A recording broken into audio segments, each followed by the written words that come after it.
And welcome back. We've had some strong winds so far today. Our winds are going to start to taper off after about 6 o'clock this evening. So as we move past 6 o'clock, we'll be contending with some 15-20 mile an hour gusts closer to about midnight tonight. You'll notice still going to be breezy across the high country, and we'll still experience some off and on breezes between about 30 to 35 mile an hour just around portions of La Junta and around Los Animas, Walsenburg, and Trinidad.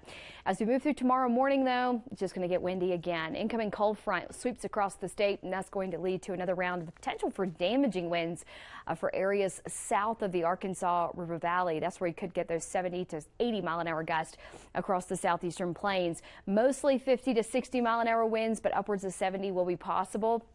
And just as a reminder, if you're new to Colorado, of course, we deal with strong winds, excuse me, off and on through the year, but 58 mile an hour gusts is considered to be damaging winds. So you get up over 60 miles an hour, and you can get some damage depending on your property, of course, what's around your home, anything to that degree. So always a good idea to secure any loose outdoor items so it doesn't turn into flying debris. But areas across the southeastern plains will get those stronger winds tomorrow mid-morning through the afternoons, all due to an incoming cold front. Current location of that front pushing across the southeastern sections of Idaho. That will arrive across the high country overnight tonight. So beginning tonight, heavy snow combined with strong winds will lead to reduced visibility and whiteout conditions for travelers across the high country. So high country travel should be avoided if at all cost tonight through tomorrow afternoon. We'll get a burst of snow around parts of Woodland Park in Douglas County, areas around Teller County from about 4 to 7 a.m. tomorrow morning. This will be along the front as it pulls through. At the same time, we'll still see some snow showers around Custer County and parts of the Wet Mountain Valley. Light little rounds early Tuesday morning, and then moving through the mid-morning hours, we'll still have some snow ongoing, mainly north of Colorado Springs and west of Colorado Springs. Get more of that burst of rain snow mix around the downtown metro area. That's going to be a quick little burst that could last about 2 to 3 hours before tapering off.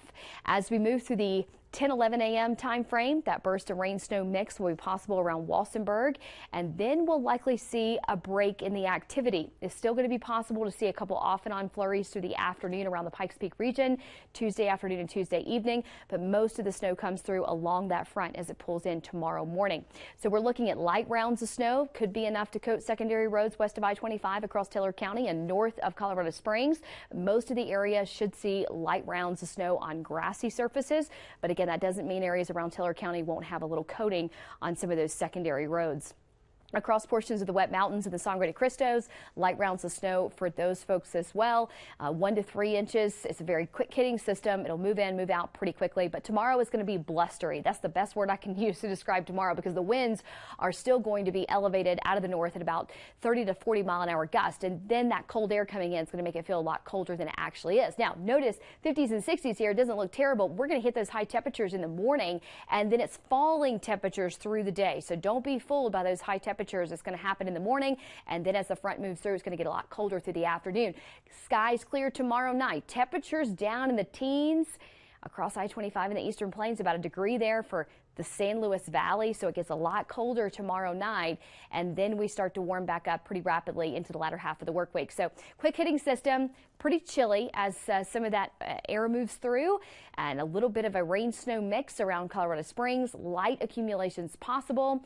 Can't rule out some slick surfaces Tuesday evening for any damp surfaces where we've had a lot of melting, and then the refreezing likely to happen Tuesday night, so please be mindful of that. Skies will return to sunny conditions by Wednesday, Thursday, Friday. Temperatures bounce back into the 60s for Pueblo County by the end of the work week.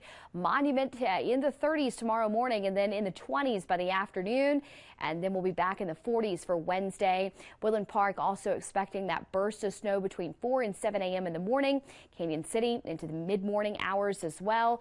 We'll see a couple little off and on flurries through the afternoon. Most of it clears up by Wednesday with sunshine making a comeback. Sounds good. Mary, thanks. The major markets end of the day in negative territory today. The Dow down 60.